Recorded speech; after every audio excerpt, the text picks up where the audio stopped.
नमस्कार। भारत के संविधान की प्रस्तावना हम सबने पढ़ी है। बड़े खूबसूरत और शक्तिशाली शब्द हैं, पर एक सवाल है जो दशकों तक हमारे सुप्रीम कोर्ट में गूंजता रहा। क्या ये सिर्फ एक खूबसूरत परिचय है या ये कानूनी तौर पर संविधान का हिस्सा है? चलिए आज इसी दिलचस्प कानूनी सफर को एक एक करके समझते हैं। सुनिए इन शब्दों को, हम भारत के लोग। सोचिए, ये सिर्फ एक वाक्य की शुरुआत नहीं है, ये एक वादा है, एक संकल्प। हमारे राष्ट्र की नींव इसी पर रखी गई है।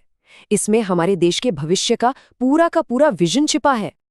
और यहीं पर वो बड़ा सवाल खड़ा होता है, क्या ये प्रस्तावना बस एक खूबसूरत इंट्रोडक्शन है या फिर कानून की दुनिया में इसकी कोई असली ताकत भी है? यकीन मानिए, इसी एक सवाल ने भारत के कानूनी इतिहास का पूरा रुख ही मोड़ दिया। तो इस पूरी कहानी को समझने के लिए हम इस टाइमलाइन को फॉलो करेंगे। ये सिर्फ तारीखें नहीं हैं, ये वो मील के पत्थर हैं, वो लैंडमार्क्स हैं जिन्होंने प्रियम्बल की कानूनी हैसियत को हमेशा के लिए तय कर दिया।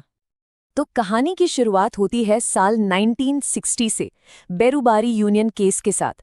पहली बार सुप्रीम कोर्ट के सामने ये सवाल आया और जो जवाब उन्होंने दिया वो काफी हैरान करने वाला था। अच्छा, तो कोर्ट ने क्या कहा?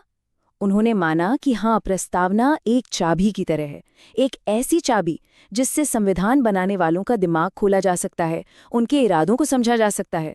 लेकिन, और ये लेकिन बहुत जरूरी है, कोर्ट ने कहा कि ये चाबी आपको दरवाजे तक तो ले जाती है, पर ये खुद दरवाजा नहीं है। मतलब ये रास्ता दिखाती है पर खुद मंजिल नहीं है। और फिर आया फाइनल वर्डिक्ट, एकदम क्लियर। 1960 में सुप्रीम कोर्ट ने साफ साफ कह दिया, प्रस्तावना संविधान का हिस्सा नहीं है। बस बात खत्म। इसका सीधा मतलब ये था कि इसे आप कानून का सोर्स नहीं मान सकते। लेकिन कहानी यहाँ खत्म नहीं हुई।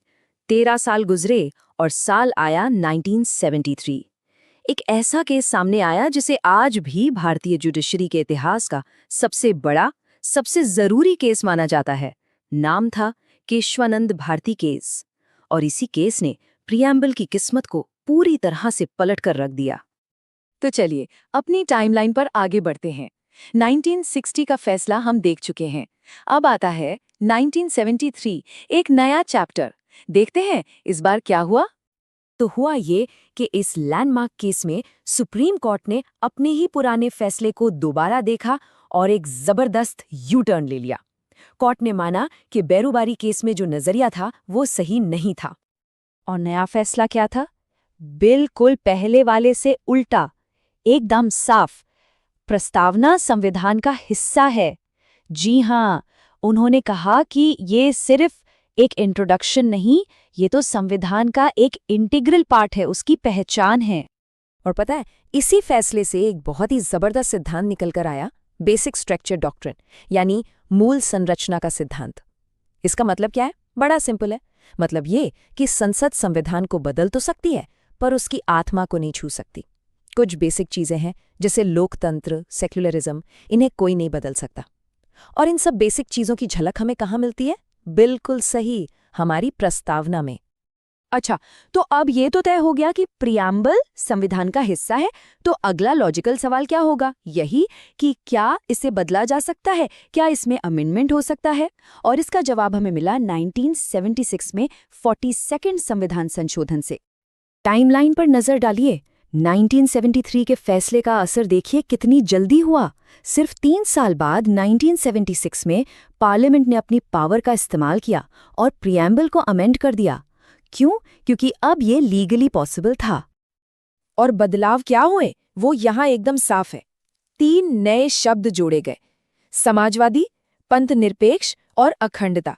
तो जो पहले राष्ट्र की एकता था वो अब राष्ट्र की एकता और अखंडता बन गया। ये सब क्यों हो पाया? क्योंकि अब प्रियम्बल को संविधान का हिस्सा मान लिया गया था। अब कहानी के आखिरी पड़ाव पर आते हैं।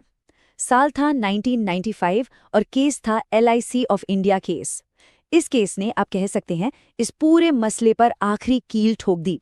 जो भी थोड़ा बहुत कंफ्यूजन या बहस बची थी उसे हमेशा के लिए खत्म कर दिया। और इसके साथ ही हमारी टाइमलाइन भी पूरी होती है। 1950 से 1995 तक का ये सफर ये दिखाता है कि कैसे प्रस्तावना की हैसियत संविधान का हिस्सा नहीं है से बदलकर संविधान का अभिन्न अंग है तक पहुंची।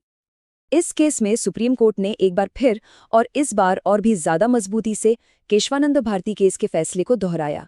उनकी लाइन थी, प्रस्तावना संविधान का एक अभिन्न अंग है, फुल स्टॉप। इसके बाद किसी भी तरह के शक की कोई गुंजाइश ही नहीं बची। तो सवाल ये है कि आज की तारीख में प्रियम्बल का रोल क्या है। इसे ऐसे समझिए, ये ना तो हमारी सरकार को कोई सीधी पावर देती है और ना ही उनसे कोई पावर छीनती है। तो फिर ये करती क्या है? असल में ये एक गाइड की तरह काम करती है, एक टॉर्च की तरह, जो संविधान के मुश्किल हिस्सों को समझने में रोशनी दिखाती है। ये हमारे संविधान की बेसिक स्ट्रक्चर को दिखाती है। और सबसे ज़रूरी बात, ये जस्टिशेबल है। मतलब जब भी कोई नया कानून बनता है या किसी पुराने कानून को परखा जाता है, तो कोर्ट इसके सिद्धांतों को ध्यान में रखती है। ये एक तरह का फिल्टर है जो ये देखता है कि हर कानून संविधान की आत्मा के हिसाब से हो। तो प्रस्तावना का कानूनी सफ़र तो अपनी मंजिल तक पहुंच गया, लेकिन इसका जो फिलोसॉफिकल सफ़र है वो आज भी जारी है। और अगर ये प्रस्तावना वाकई हमारे संविधान की आत्मा है, तो एक सवाल हम सबको सोचना चाहिए। ये आत्मा आज हमसे, यानी हम भारत के लोगों से क्या चाहती है?